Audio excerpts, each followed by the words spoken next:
misogynists are discussing whether they're in Afghanistan or a swanky London studio. Am I a misogynist, am I? First thing she said, I don't even truly believe. If you're prepared to listen to me, I'll explain to you exactly why she's completely and utterly wrong. If you can go through the points again, she said. Do you think you're a misogynist? Absolutely not.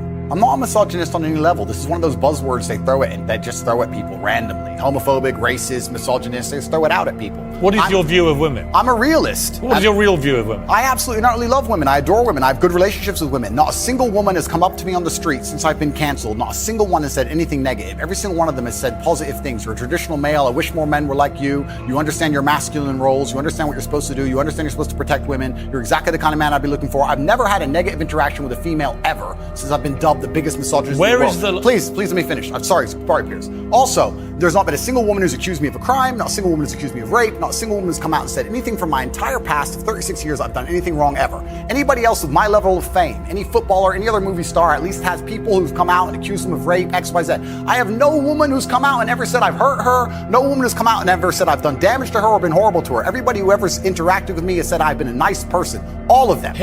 Random Twitter nobody who seems to know so much is full of... All right, you've responded to her tweet. Yeah, she's a liar. But where is the line for you between masculinity, which I will always defend, and which I agree with? I think a lot of women like men to be masculine, and what has become known as toxic masculinity. And the reason I ask you is that you are engaged in that debate with men all the time. Where is the line for you where men shouldn't cross, where the behavior should be kept within a line? Please define toxic masculinity.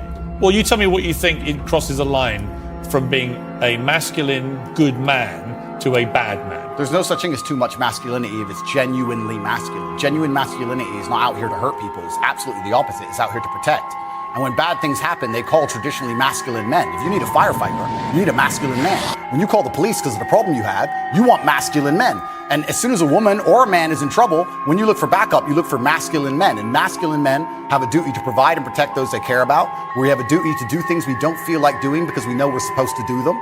And that's why we stayed in the Titanic and died. Those were masculine men. Where did you get your views about this from? This is what I grew up with. It's the family I grew up around. And your father, your mother? Yeah, and the world I lived in. And I think a lot of the things I'm saying now about masculinity and how people should act in the world, how the world should function, were considered completely normal and accepted by everybody only 20 years ago. I think the world's just lost its mind. For me to stand up and say a man should protect a woman now gets to be called a misogynist and canceled. If I said that 10 years ago, everyone would say, duh. And what's funny is, everyone who argues against me and says men shouldn't protect women, especially all the feminists, if they were with their boyfriend and a man broke into their house, guess who they'd expect to go downstairs? Who do you think? Think they go themselves? Are they going to Afghanistan? No, we send men to do these things. So well, we send women in the armed forces too. You have to generalize when you make points. There are many courageous people. Exceptions do not disprove the rule.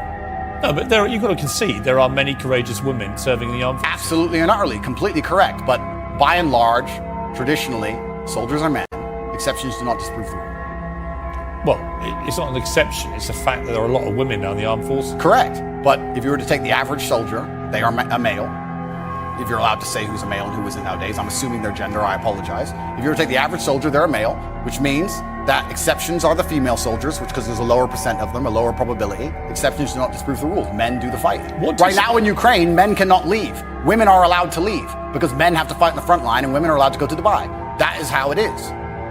What do you say to young men who come to you for advice, who feel lost, who don't really know where they fit into society? I say that life as a man is exceptionally difficult. I say the most beautiful and the most terrifying thing about being a man is you're born without value. Society doesn't care about you. You're only going to be cared about based on how useful you are. You have the chance to build yourself up and become a superhero if you're prepared to do the hard work and be indefatigable enough to never quit.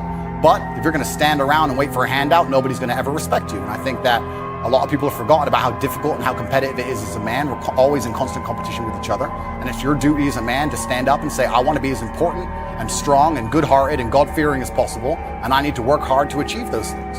Dame Sheila Hancock says we've become too over-emotional as a society, crying too much about everything. Has she got a point? She's completely right. And the dangerous thing about overly emotional men is that they're dangerous. They're genuinely dangerous. This is what's crazy.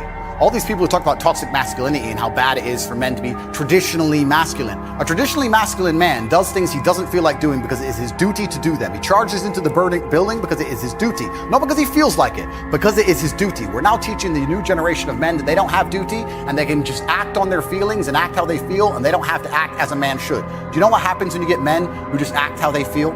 You get school shooters, you get violence, you get rapists. Men who do not control their emotions are dangerous. If you find a man who is stoic, he's not going to hurt people. He's going to sit and think about his actions very carefully, and he's going to be a good man who protects and provides for his family. You find a man who just acts out on impulse and does whatever he feels like, you're going to find a dangerous man. Sitting here telling men to cry more and act with their feelings and it's okay to feel this way, that way, etc., and have no self-control. That is why we have the problems we have in the world. Absolutely not wrong. So when they talk about toxic masculinity, they have it completely inversed on its head, completely not wrong. We need to be teaching stoicism. We need to be teaching young men to understand that the world is very, very difficult. It's hard to be a man. You're going to feel bad sometimes. You need to suck it up and perform anyway. Not just sit there and cry your eyes out or blame other people. Tough being a woman too in modern society. It's certainly tough being a woman, but I'm not a woman, so why would I speak on issues I do not understand? I'm a man. You can feel empathy for women. I feel empathy, certainly, but I do not understand their issues. See, a lot of men come up to me and they admire you.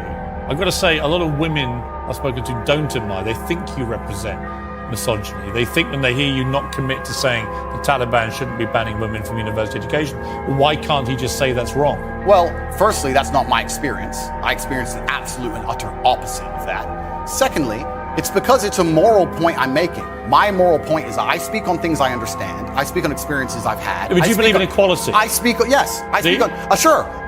subjects I know intimately. I do not feel qualified. I'm a realist, and I do not feel qualified to sit and discuss the gender laws in Afghanistan. I have not been to Afghanistan. I have not researched the subject thoroughly. I'm not going to sit here and say how the Taliban should be running their country. It's nothing to do with me. I find it quite flattering, Piers, that although, I understand I'm monumentally influential, the most Google man on earth, etc., I find it very flattering that you think I have some kind of control over the domestic policy of Afghanistan. But I assure you I don't. I don't. No, so it's nothing to do with I'm not asking you to have a view on having influence on the domestic policy. I'm sure the Taliban couldn't give a stuff what either of us say about it. It's just curious to me that it's an easy win for you to make women think you're not anti them, to say that when they're not given equality, as the women in Afghanistan clearly are not, because they're not allowed to go to university now, as of today, that is clearly unequal, unfair.